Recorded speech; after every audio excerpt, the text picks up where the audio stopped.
Après l'entrée qui ressemble à un dessert, on va faire un dessert qui ressemble pas au dessert auquel il était originellement prévu d'être fait. On va juste déstructurer, restructurer un petit peu tout ça et le mettre sur une forme différente. Donc là, on va prendre un dessert connu, j'imagine pas trop clivant, que tout le monde peut éventuellement aimer. Donc c'est la tarte tatin, pomme au four, un petit peu ce traceur-là, et on va le transformer en glace. Donc pour faire cette glace, la base ce sera un peu une crème, comme j'ai eu l'habitude de faire pour ceux qui suivent. Il y aura des pommes. Le côté feuilleté, j'aurais pu m'embêter à faire une palette feuilletée, mais pour ces vidéos courtes de décembre, je vais prendre des petits feuilletés déjà tout prêts. Donc ici, des petits palmiers. Je vais faire aussi un petit caramel, éventuellement avec des noisettes. C'est pas forcément dans la tarte tatin, mais ça peut éventuellement bien se marier avec cette recette. Il va y avoir du sucre un petit peu partout, donc je vais essayer de le limiter là où je peux. Dans ce caramel un petit peu léger, il y a du sucre. Dans les palmiers, il y a du sucre. Dans le lait concentré sucré, il y a du sucre. Et donc les pommes, je vais essayer de les garder plus ou moins nature. Et pour les faire un petit peu compoter, je vais pas les faire compoter dans le sucre, je vais couper des petits morceaux et je vais les faire compoter au micro-ondes. Et on va essayer de limiter le gaspillage. Donc le but c'est quand même de couper vraiment des petits morceaux.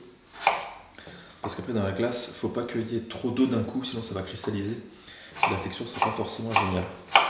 Avec un petit trait de jus de citron quand même. Donc ça, direction micro-ondes de 1 minute à peu près. Je vais faire le caramel, on va passer à côté. En faisant chauffer du sucre. Au pire, s'il y en a un peu plus, j'en ferai autre chose. Un petit peu de sucre roux et du miel. Là, il va falloir être rapide. J'ai le caramel avec les noisettes que j'ai ajouté. Il est super chaud. Je vais rajouter du bicarbonate. Ça a gonflé. Avec l'acidité du miel et le bicarbonate, ça a réagi pour faire quelque chose de plus léger. Donc pour cette étape qui est pas la dernière mais pas loin, on va se faire des biscottos. Donc de la crème bien fraîche, épaisse, il faut qu'il y ait au moins 30% de matière grasse. Allez, on va faire le demi-litre. Et là, il n'y a plus qu'à fouetter. Donc là, une fois que la crème est bien montée, ce que je vais faire, c'est que je vais rajouter du lait concentré sucré et je ne vais pas tout mettre. J'ai déjà dit plusieurs fois, mais pour pas qu'une glace cristallise, c'est-à-dire qu'il y ait des morceaux un peu durs, il faut du sucre, du gras et de l'alcool. Donc le sucre et le gras, ils m'ont l'air d'être plus ou moins présents. Ici, j'ai de l'alcool de mangue, le canoni qui pourra aller sur avec les pommes. Voilà.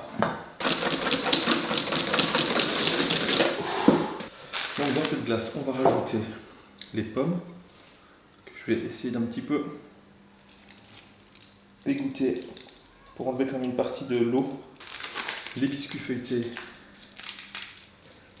qu'on va émietter, c'est les petits, moyens, gros morceaux, c'est pas un problème. Et enfin ici le caramel.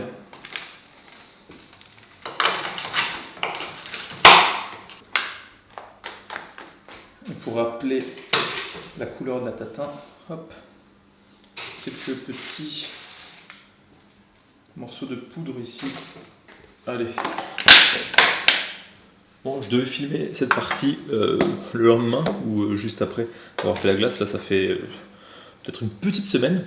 C'est un peu plus dur que ce qu'on aimerait, mais c'est pas non plus comme de l'eau congelée, de la glace. Il y a quand même cette petite légèreté. Petite. Hop, on n'oublie pas la déco.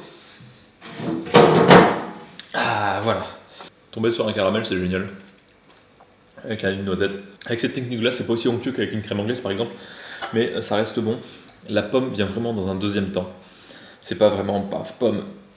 Je vais peut-être rechanger le titre et finalement ce sera quelque chose du genre pomme d'amour revisitée ou quelque chose avec du caramel parce que c'est un petit peu le caramel, la star de cette glace, hélas. Mais ce caramel alvéolé est vraiment sympa.